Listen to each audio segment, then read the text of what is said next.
හැලෝනේ මම ඩාක් එක මම ඔයාලට කලින් වීඩියෝ එකක් කරා Android ගැන ෆෝන් එක ස්ලෝ වුණොත් මොනවා කරන්න ඕන කියලා.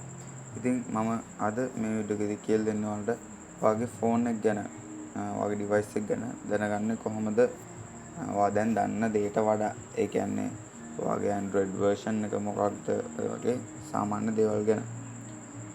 ඔයාගේ settings වලට යන්න මම apps වලට ගිහලා settings වලට යනවා.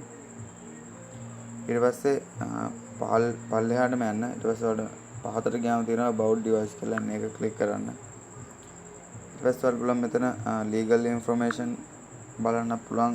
Google legal බලන්න open source license බලන්න පුළුවන්. මෙන්න මේ වගේ තියෙනවා. ඔයාලට ඒක කියවන්න පුළුවන්. සවල් මෙතනින් device name එක බලන්න පුළුවන්. model number එක, Android version එක, baseband version, kernel version, build number, Knox version, SC4 Android status වගේ ගොඩක් බලන්න පුළුවන්. සහ ඔයාලට මෙතන developer option කියලා එකක් තියෙනවා. ඔයාගේ ෆෝන් එකේ ඒක නැත්නම් ඔයාලට පුළුවන් මෙන්න මෙතන තියෙන build number කියන එක ක්ලික් කරගෙන යන්න. ඊට පස්සේ ඔයාලට මෙතන developer mode has already been enabled කියලා. ඉතින් ඔයාලට ඒක disable නම් ඔයාලට එතනින් enable කරගන්න පුළුවන්. සාම ඉතින් ඔයාලට software update කරගන්නත් පුළුවන්. ඉතින් ඔන්න ඔහොමයි වැඩේ වෙන්නේ. ඉතින් තවත් ඔයාලට පුළුවන් Android version එක මත ක්ලික් කරගෙන යන්න. එහෙම නැත්නම් ඔයාගේ version එක ඔයාලට බල ගන්න පුළුවන්.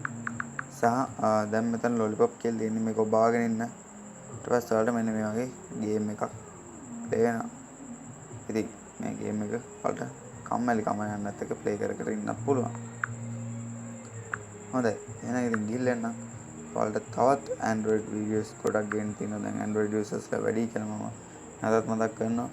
එහෙනම් ගිහිල්ලා නම් අනිවාර්යෙන් subscribe කරන්න, like කරන්න. ඔයාලට මොකක් හරි ප්‍රශ්නයක් තියෙනවා නම් යටින් comment section එකේ comment කරන්න පුළුවන්. එහෙනම් මම ඩාක් හැකර්